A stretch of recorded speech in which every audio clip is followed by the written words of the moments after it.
Let's talk about gay men's relationships and overcoming cultural differences. I'll give you 10 tips. So, first of all, I think you have to start with just the reality of the diversity of the gay men's community, really worldwide. But where I am in Los Angeles and West Hollywood, we see a lot of cultural diversity because Los Angeles is represented by hundreds of different nationalities and languages and people, including gay men of all kinds of different backgrounds. So, whether it's about race or nationality or socioeconomic class or religion, mixed relationships of any kind are not necessarily harder, but they're richer and more complex in how to navigate them, in addition to all the other things we could say about gay relationships. Remember that culture is more than just ethnicity. It includes family roles. It could be religion, your values, your relative emphasis on certain things, how you manage time or how you manage money. What you think about body image will vary from culture to culture. Your politics, even your favorite foods, those are all kind of cultural differences. And every relationship has a mix of these ingredients for two or more partners that adjust your expectations in the relationship. So, first of all, seek to understand each other, not to change one another. You can be curious about your partner's background. You can ask questions about what traditions they had growing up, about the holidays. What are their favorite foods that might be associated with their culture? What languages did they use growing up? And what kind of family customs? So remember, I always say shared experiences breed intimacy. If you have that sharing, that connection, that creates a closeness and an intimacy that can really deepen and season your relationship. And then you can also celebrate each other's differences. You like this kind of food, I can't stand that kind of food. You like this kind of music, I can't stand that kind of music. Celebrate those differences and allow each other to have what you identify with and as. You have to learn the emotional languages too. Some cultures express affection differently, and some of them are more about restraint, and some of them are more about being demonstrative. So don't assume that your partner's silence means disinterest. That could be a cultural thing. So you might have to check that out. If you're not sure about your partner doing something or why he's doing something, then ask. Just say, "Hey, I'm just curious. You seem kind of quiet lately. Are you mad at me or not?" And especially early on when you're getting to know somebody's MO of how they tick. In some cultures, being very silent can mean a form of respect too. So find common ground early. Focus in on core values about what constitutes honesty and fairness and commitment and teamwork. There might be subtle differences in what each of you expects is respect. And you can compromise without erasing your own culture. Be flexible about how you express yourself in some of these cultural differences, but don't necessarily sacrifice who you are. Don't bury it. That can be a form of very subtle domestic abuse, is somebody asking you to completely bury something about your culture. And you just respect each other's identities rather than just melting into one cultural mass. You can keep some distinction and things will still be healthy. Watch out for indulging in stereotypes. We grow up with a lot of negative messages about a lot of different kinds of groups and what I call a mental shorthand. All blanks are blank.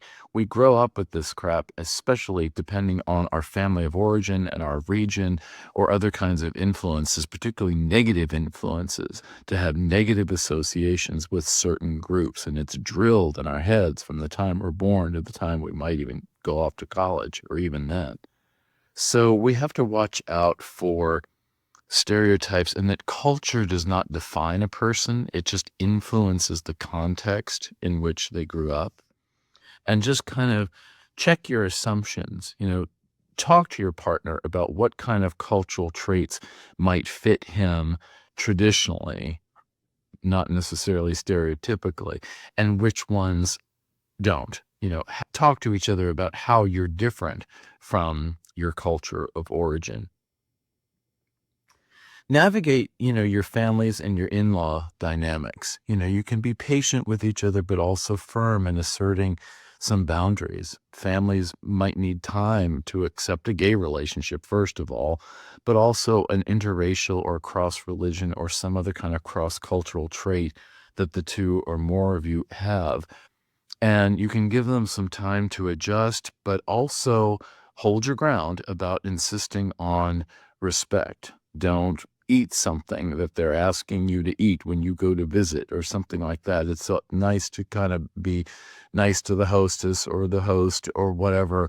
But at the same time, if you're a vegan, you're not going to eat meat at your in-laws just to please them. That's where you might draw the line. But I would tell them, up front about what you do and don't eat for cultural or values reasons. And of course, use the 3 C's: commitment, communication, and compromise. Commitment means that you are 2 or more people who are forming a relationship together, usually domestically, but maybe not always living together. Communication about what cultural issues really mean to you, and saying what you like and what you don't like, and how much of that is just you as an individual, and how much of that is the family culture or the nationality culture that would be more commonly seen where you come from. And of course, compromise. If one person wants only a menorah at the holiday season, the other wants only a Christmas tree, well, then maybe you have both. You combine these things and kind of celebrate the vividness of both cultures at all kinds of times: birthdays, the winter holiday season, maybe even things like Valentine's Day or the springtime. And think long term about the bigger picture of your relationship, because culture shapes choices and priorities and feelings about money, about how to manage a home, about even things like monogamy versus non-monogamy. When I work with couples or even polycules on this, we sometimes talk about the values that you were raised with and how many of those do you want to keep. They're fine. If it ain't broke, don't fix it. Other times, it's about what values were you raised with that we really can be left behind as part of the adult prerogative that you have to change things and live as you see fit in coordination with your partner. And it ain't anybody else's business if you guys want to do something that's different from your families of origin or your culture of origin. And talk about everything before making big commitments, and honor what makes each of you unique, because that saying opposites attract really happens a lot when it comes to culture. If you're a blonde, you might like a brunette, or if you're a black guy, you might like an Asian guy. There's a lot of diversity, and we are just natural attraction. Some say that's genetic. If we were making babies, genes like a diverse gene pool, because it's the opposite of inbreeding. So there's a theory that gay men are actually attracted to guys that if we were fertile together, that we would make these beautiful genetically diverse babies, and that feeds nature. But of course, we can't really have babies unless we have IVF or adoption or something like that. But it's the theory about why sometimes opposites attract, because it's exciting to be with somebody who represents something different from what you are. And it's new, novel and innovative and stimulating. So I hope that helps. If you are in a cross-cultural relationship of any kind and you'd like some support for that, then get in touch with me. Maybe leave questions in the comments. Share this if you know of a cross-cultural couple who might need some help. And this would be a topic that would come up in couples therapy to support one or the other with a clinical diagnosis. And then also it would be a part of relationship coaching about how to get through cultural issues. Hope you found this helpful.